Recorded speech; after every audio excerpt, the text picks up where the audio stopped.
ரொம்ப ரொம்ப சக்தி வாய்ந்தது செவ்வாய்க்கிழமை அன்று. காலையில 6 மணியிலிருந்து 7 மணி செவ்வாய்க்கிழமை அன்று செவ்வாய் ஹோரை. அதே மாதிரி மதிய நேரம் 1 மணியிலிருந்து 2 மணி வரைக்கும் செவ்வாய் ஹோரை இருக்கு. இரவு நேரம் 8 மணியிலிருந்து 9 மணி வரை. இந்த 3 நேரங்களிலும் நீங்க பூஜை செய்யும் பொழுது, முருகனுக்காக வழிபாடு செய்யும் பொழுது உங்களுக்கு எவ்வளவு பெரிய கடன் சுமை இருந்தாலும் தீரும்.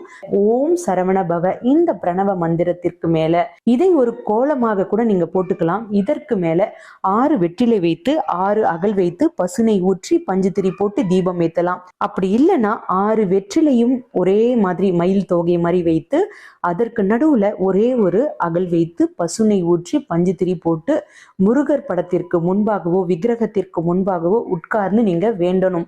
மனமுருகி 5 நிமிடம் பிரார்த்தனை பண்ணுங்க.